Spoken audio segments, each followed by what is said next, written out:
Now, on an exclusive story we've been bringing you about the crumbling elementary school at Tobic First Nation. It seems that mold and leaks have been easier to find than actual information. Catherine Harup is here now to tell us more. Catherine, what kind of things have you been running into here? Well, Andy, you have to understand there are a number of players in this. There is the band, there is Indian and Northern Affairs, there's Health Canada, and there's Human Resources and Social Development Canada. So you can imagine it's quite the ball to unravel. So what kind of difficulties have you actually encountered? Well, as you know, there have been a number of health reports done. Well, the health department has refused all interviews. And also yesterday when we were at the school, it was a bit of a surprise because the inspectors refused to allow us to shoot what they were doing and didn't explain it to us. So we thought tonight what we would do is we would find out a little bit more about the process of testing for air quality and the ups and downs of mold. So that's our story tonight.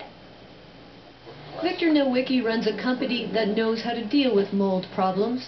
He was asked to come to Mah-Sos school by a band councillor. Nowicki says it's clear the leaking roof has led to water in the building and that there is likely mold. Not everybody is sensitive to mold, but children and older people tend to be more sensitive than adults, for instance. So there may be some children that are hypersensitive to mold and might cause symptoms similar to colds or flu or something like that.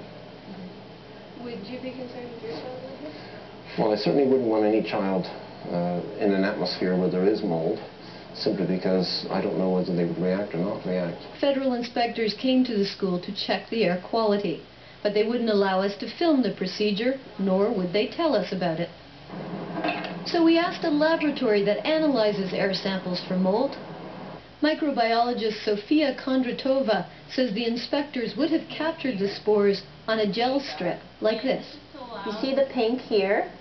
That's agar, and this is to allow the yeast and the mold to grow on the agar. After 5 to 10 days, we take a piece of the mold, we put it under the microscope, and then we would identify the genus or the species of that particular mold. The concentration and type of mold determine if the situation is serious. The lab's owner, Elena Connors, says she can't speak about the Mah-Sos school in particular, but given that a classroom smells of it and there are mushrooms growing in an unused locker room, she would be concerned.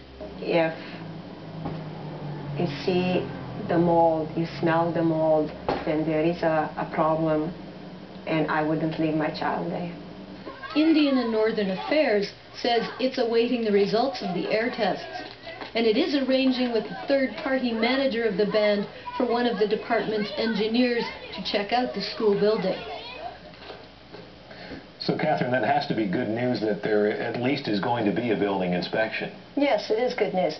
But just of note, there was an inspection done in 2003, and it said there were no major structural issues with the building, but it recommended a new roof, noting that the leaks were causing damage to the wood plank roof deck and the structural beams and the columns, and that was 5 years ago, Andy. It does seem like a rather tangled web. We'll keep an eye on this one. Thanks, Catherine. My pleasure. And late.